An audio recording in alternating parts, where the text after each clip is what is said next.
3个时辰。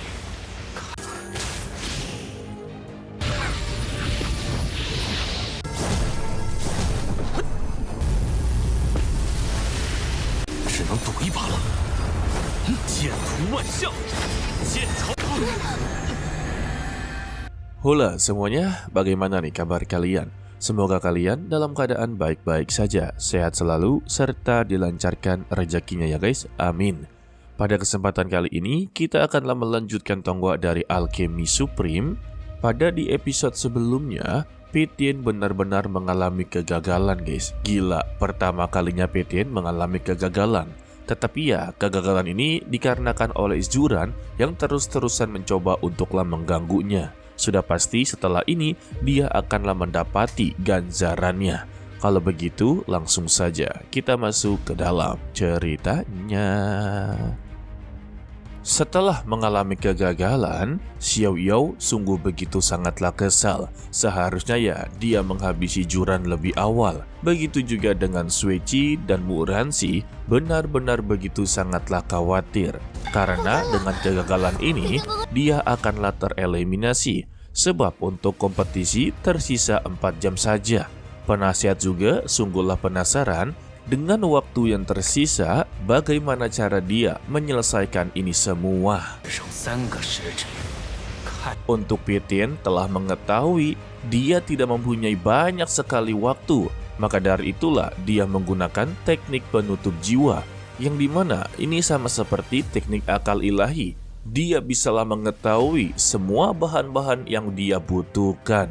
Setelah menggunakan teknik tersebut ya, Petien langsunglah mengambil satu persatu bahan yang dia butuhkan guys.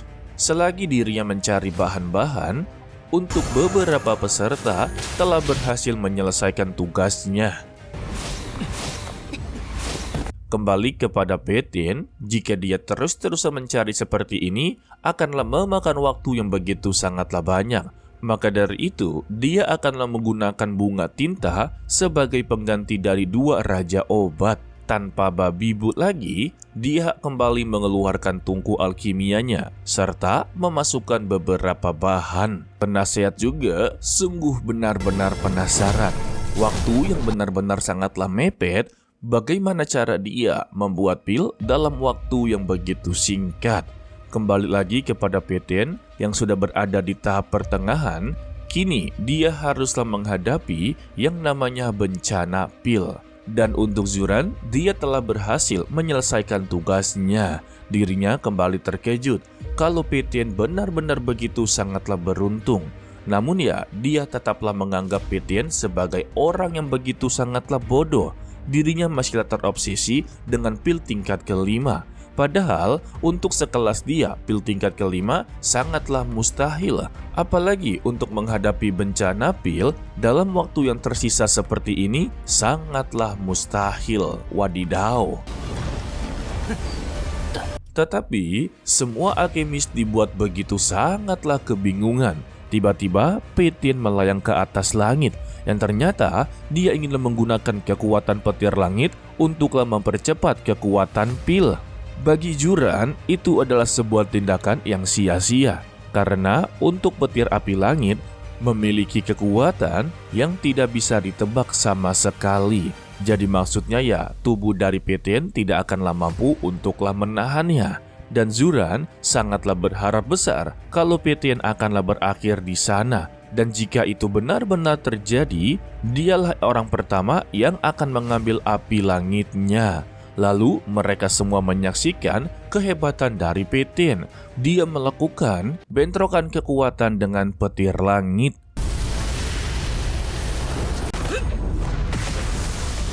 Bahkan tubuhnya juga terus-terusan tersambar petir. Tetapi dia tidak mempedulikannya sama sekali. Dirinya tetaplah fokus dalam mempertahankan tungkunya. Dan dia pun langsunglah duduk bersila serta mengeluarkan kekuatan api langitnya. Ditambah dia mengeluarkan ratusan pedang untuklah melindungi dirinya guys. Sehingga ratusan pedang yang mengelilingi tubuh serta tungkunya menjadi satu-satunya pertahanan milik dari Petien.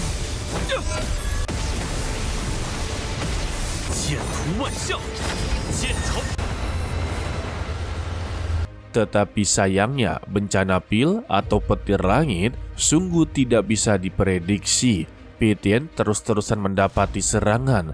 Bahkan untuk pertahanan ratusan pedangnya saja masih belum cukup untuk mempertahankan ini semua. Sebab tiba-tiba petir langit berhasil untuklah menembus pertahanannya. Sampai-sampai ya Pitien kelayangan. Namun dia kembali berhasil untuk mendapati kesadarannya. Sedangkan untuk mereka yang di luar seperti Xueqi, Muranxi, dan juga Xiaoyou sungguh begitu sangatlah khawatir. Mereka benar-benar sangatlah tegang dan berharap besar kalau Pitien tidak boleh kalah dalam kompetisi ini. Tetapi ya untuk musuh-musuh dari Pitien ataupun hatersnya, mereka juga berharap besar kalau Pitien gagal dalam kompetisi kali ini guys. Dan juga mereka meremehkan kalau Pitien tidak akan mungkin berhasil. Dengan waktu yang tersisa, tidak mungkin bisa dia membuat pil tingkat kelima. Dan bagi mereka ya, Pitien terlalu begitu terobsesi serta begitu bodoh. Padahal untuk kompetisinya, diperintahkan untuklah membuat pil tingkat keempat. Itu pun sudah sangatlah cukup. Maka dari itulah para hatersnya menganggap Pitien benar-benar orang yang begitu bodoh. Sedangkan untuk Pitien sendiri, dia mengucapkan dengan dirinya kalau dia sama sekali tidak boleh kalah dalam kompetisi ini. Dia haruslah memenangkannya dan membuat namanya semakinlah terkenal. Dan Pitien pun menggunakan kekuatan jiwanya sampailah terbentuk roh yang begitu besar dan melindungi Pitien untuklah melakukan tahap selanjutnya guys. Tidak sampai di situ juga, Pitien langsung mengambil aksi yang begitu nekat. Bisa dikatakan peluang kegagalannya jauh lebih besar daripada peluang keberhasilannya. Sebab dia menggunakan formasi sama seperti Zuran yang bisa membuat petir langit jauh lebih kuat daripada sebelumnya. Dan terbentuklah sebuah formasi. Pitien langsunglah bersiap-siap sehingga petir langit kembali menyerang ke arah tungkunya. Dan Pitien juga langsunglah mempertahankan tungkunya yang membuat bentrokan kekuatan terjadi. Sampai-sampai pilnya berubah menjadi warna emas terang menerang. Pada awalnya mereka semua menganggap kalau Pitien telah mengalami kegagalan. Karena ya setelah ini akanlah terjadinya sebuah ledakan. Barulah itu adalah hasil terakhir. Ketika mereka menyaksikan dalam keadaan yang begitu sangatlah tegang, akhirnya melihat ledakan terakhir. Dan inilah hasil yang ditunggu-tunggu oleh semua orang. Pitien hanya tersenyum dan langsunglah mengambil tungkunya serta memperlihatkan kepada semua orang kalau tandanya dia telah berhasil. Setelah dia berhasil keluar, Zuran sungguhlah tidak percaya. Seharusnya dengan kemampuan dari Pitien, tidak mungkin dialah berhasil. Penasihat juga yang awalnya meremehkan serta penasaran dengan kemampuan dari Pitien sampailah bangkit berdiri. Tandanya dia mengakui kemampuan dari Pitien. Tetapi karena dia musuh, tidaklah mungkin untuk mengakui kemampuannya guys. Sedangkan untuk Pitien, dia memberikan tatapan yang begitu sombong kepada Zuran. Sampai ya dia benar-benar ketar-ketir. Lalu sang penatua mengumumkan kalau pertandingan telah berakhir. Dan sekarang mereka haruslah mengumumkan hasil yang mereka dapatkan. Ya, sebenarnya tidak perlu diumumkan. Pitien adalah satu-satunya orang atau alkemis yang telah berhasil mencapai pil tingkat kelima. Ya, langsung aja kasih pialanya ke dia udah. Sehingga seluruh alkemis bisalah melihat dengan begitu jelas Pitien lagi-lagi menempati posisi pertama. Iya jelas dong. Maka dari itu beberapa alkemis yang tidak tertulis di dalam daftar peringkat, mereka hanya bisa menghela napas. Tandanya mereka telah tereliminasi. Dan Zuran adalah peringkat kedua. Lagi dan lagi ya. Hal ini membuat Zuran langsunglah meninggalkan tempatnya sembari dalam keadaan yang begitu sangatlah kesal. Setelah kemenangannya, Murongjing langsunglah menyapa Pitien dan meminta kepada dia untuklah ikut dengannya. Karena untuk sang pangeran sudah mempersiapkan perjamuan untuklah menunggu mereka semua. Sesingkatnya ya, mereka melakukan perayaan. Pangeran Xiaoyao sungguh begitu terkagum-kagum dengan Peitian. Namun, kompetisi belumlah benar-benar berakhir.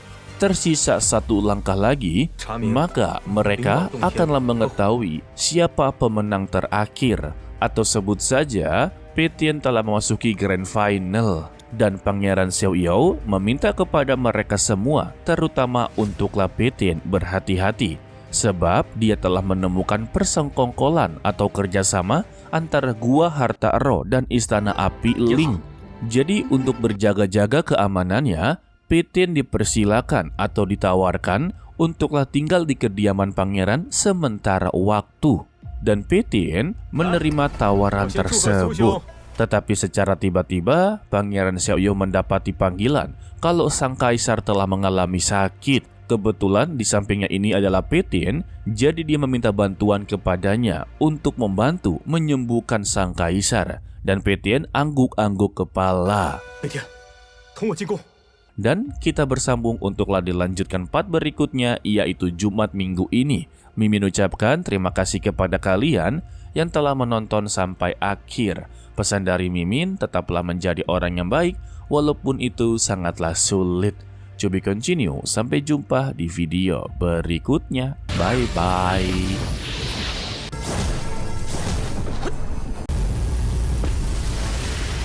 只能赌一把了。剑图万象，剑草。